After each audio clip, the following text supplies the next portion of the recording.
Paano magiging relevant si Mayor Vico Sotto sa mata ng tao after ng termino nito bilang mayor ng lungsod Pasig?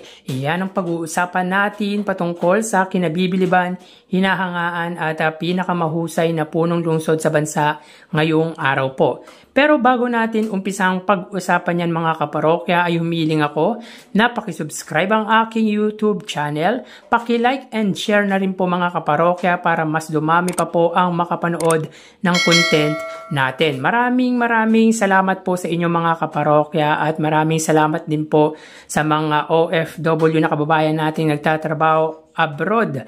Thank you so much sa patuloy na pagtangkilik, patuloy na pagsubaybay. Sobrang na-appreciate ko po kayo mga kaparokya. So yun nga mga kaparokya, alam naman po natin na underage pa po si Mayor Vico Sotto to run in presidency in 2028. By that time mga kaparokya ay 39 or 38 to 39 years old lamang po si Mayor Vico Sotto. At alam naman po natin sa rules po ng bilang presidente or yung age requirement rather ng president at vice president at least 40 years old. So yun nga po mga parokya, paano mananatiling visible si Mayor Vico Sotto sa mata ng mga tao after ng termino nito sa pagka-mayor ng Pasig. Ikaw mga kaparokya, ano yung para sa'yo dapat pasukin ni Mayor Vico to keep him relevant in the public eye? Honestly mga kaparokya, isa ako sa nangihinayang dahil hindi pa eligible to run in presidency or even vice presidency Mayor Vico Sotto because of his age. But for me mga kaparokya, Mayor Vico Sotto is the most qualified to among others politician. He really sets a standard of a true public servant at pinatunayan niya ito sa lungsod po ng Pasig. Siya yung masasabi nating kakaiba sa lahat ng mga politiko dito sa bansa. Hindi naninira ng kalaban, ayaw pag-usapan ang patungkol sa nasyonal, basta nakafocus lang sa trabaho niya sa lungsod ng Pasig. Walang pangalan na nakabalandra sa mga proyekto at programa.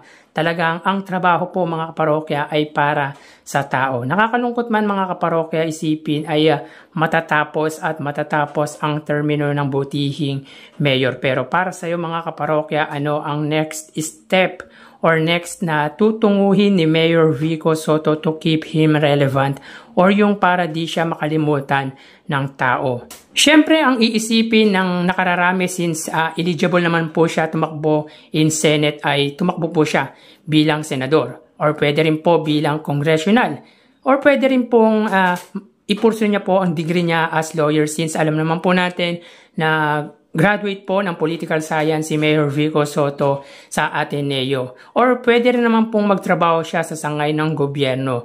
At sa anong department para sa iyo ang nababagay or nababagay si Mayor Vico Sotto?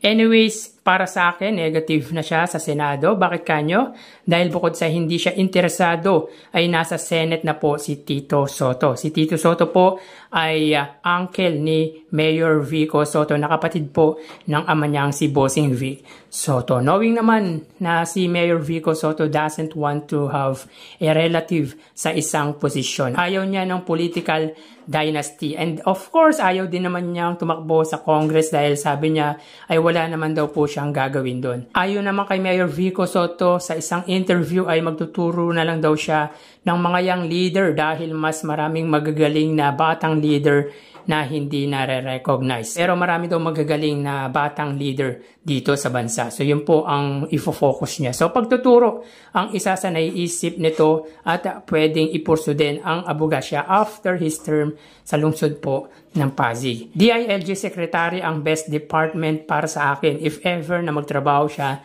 sa gobyerno dahil dun siya expert. Pero anuman at anuman po ang tatahakin nito, isa lang po ang masasabi ko mga kaparokya, may pundasyon na po siyang iniwan na talagang tumatak sa isip at puso ng tao. Hindi malilimutan ang mga magandang ginawa nito sa lungsod ng Pasig na tila siya ang naging muka ng totoong public servant. Kumbaga, binigyan nito ng pag-asa ang tao na may pag-asa po ang bansang Pilipinas dahil sa ginawa po ni Mayor Vico Sotto na talagang transparent at talagang good governance po ang pinatupad nito sa kanyang lungsod na pinaglilingkuran. Yan nga po ay ang lungsod po ng Pasig. Alam niyo mga parokya, masyadong unpredictable si Mayor Vico Sotto. Hindi mababasa kung ano ang nasa isip. Kaya for sure, hindi ito papayag na hindi siya maging relevant sa mata po ng tao. Tulad ng pangarap natin mga kaparokya na maging maayos